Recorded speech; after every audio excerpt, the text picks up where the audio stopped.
The Counterfeit King, Frank Bourassa's $250 million gamble. Frank Bourassa has always been wired for challenge. Complex problems and high-stakes ventures fueled his mind from a young age. The kinds of games where the prize could be immense wealth or a prison sentence. Growing up in Trois-Rivières, Quebec, Bourassa found school unbearably slow and irrelevant. While others sat through hours of lectures, he craved hands-on learning. He chased motorcycles, dated girls, and mastered auto mechanics. His entrepreneurial drive pushed him to open his own garage, and later a brake parts manufacturing company. But alongside the legitimate ventures ran illicit sidelines. First reselling stolen clothes as a teenager, later marijuana. By his early 30s, the relentless grind of running his factory drove him into physical and mental collapse. Hospitalized and diagnosed with panic attacks, he stepped away from high-pressure work and returned to small-scale marijuana sales, a lucrative sideline, until a 2006 arrest brought everything to a halt. In the wake of his arrest, Bourassa searched for the ultimate illegal moneymaker, something less dangerous than drug trafficking but just as profitable. One night, sitting at a red light, the idea hit him. Instead of earning money, he could make it, literally, his target. Counterfeit U.S. $20 bills, a denomination common enough to avoid suspicion, yet valuable enough to justify the work. Counterfeiting would require perfection, from paper composition to security features. Every detail had to match the real thing. Bourassa meticulously studied U.S. Secret Service and Treasury Department resources, learning about watermarks, security threads, microprinting, and the precise cotton linen blend used in U.S. currency. He acquired a used Heidelberg 4-color offset printing press under the guise of producing shampoo pamphlets. Plates, inks, and specialized paper were harder to come by.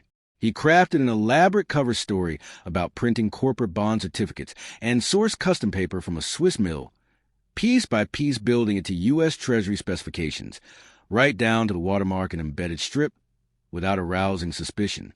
Bourassa rented a discreet warehouse and installed the press. With a hand-picked crew, he trained until their $20 notes were indistinguishable from the real thing. Over months, they produced 12.5 million bills, a staggering $250 million in counterfeit currency.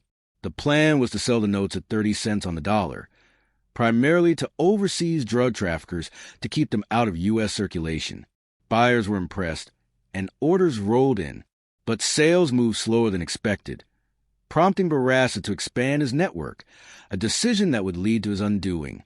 In 2012, an associate introduced him to a gang leader named Eric, whose operation unknowingly included an undercover police officer. After several deals, Bourassa woke one morning to pounding on his doors and windows.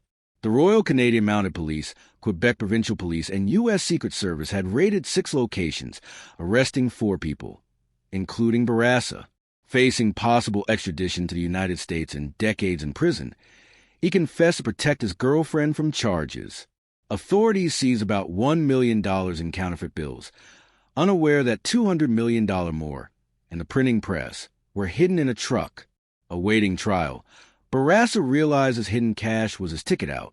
After months of legal maneuvering, he struck a deal, surrendered the $200 million and the press in exchange for dropped counterfeiting charges. On the handover day in 2014, under heavy police escort and helicopter surveillance, Bourassa delivered. The outcome stunned. Today, Bourassa says he's gone straight, consulting government and corporations on anti-counterfeiting through his Mastery Aegis program. He's even offered to redesign U.S. currency to make it impossible to forge, an offer declined. Whether viewed as a criminal mastermind or a reformed expert, Bourassa's story is one of meticulous planning, bold execution, and an escape from justice few could imagine. And the $50 million gap between what he printed and what he surrendered, Bourassa just laughs. Damn, I need to look for that somewhere. Observers. 6 weeks in jail, a $1,500 fine for a minor drug offense, and no prison time for one of the largest counterfeiting operations in modern history.